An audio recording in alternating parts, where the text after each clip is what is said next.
सौरू, अरे हे बघ, मी तिरंगा आयडी काढून आणलाय. तिरंगा आयडी म्हणजे काय रे? अरे तिरंगा आयडी म्हणजे आपण भारतीय असल्याचं प्रूफ आहे आणि याच्यामुळं आपण आपल्या देशाविषयीचा अभिमान अजून वाढतो. वा, त्या कार्डमुळे आपल्या देशाचा अभिमान वाढतो म्हणे. मला सांग रे, 15 ऑगस्ट का साजरा केला जातो? अरे कारण या दिवशी आपल्याला इंडिपेंडन्स मिळालं होतं, म्हणून आपण इंडिपेंडन्स डे साजरा करतो. अच्छा, वा. इंडिपेंडन्स डे म्हणजे काय? ते तर नाही माहित रे. इथेच तर आपण कमी पडतो.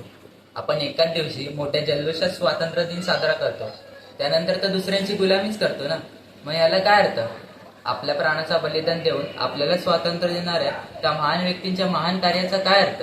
स्वातंत्र्य दिन फक्त झेंडा फडकावून किंवा राष्ट्रगीत बोलून एवढंच नव्हे तर दिवस स्वातंत्र्य दिनाप्रमाणेच साजरा करावा.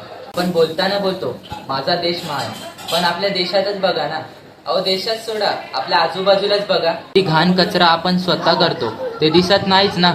2-3 दिवस कचरा साफ करायला कर्मचारी आला नाही तर स्वतः साफ करत नाही आणि म्हणे माझा देश. काय अर्थ आहे त्याला? आपली मातृभाषा मराठी ही तर शान आहे, पण एखाद्या रिक्षावाल्यासोबत आपण हिंदीमध्येच बोलतो. मग काय अर्थ या स्वातंत्र्याचा?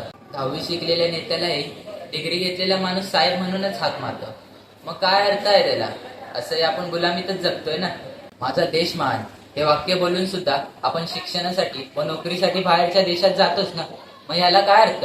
ते एक दिवस माझा देश आणि आपल्याला मिळालेले स्वातंत्र्य हे बोंबलत फिरण्यापेक्षा ना रोज गर्वाने आणि कोणाची गुलामी न करता जगा.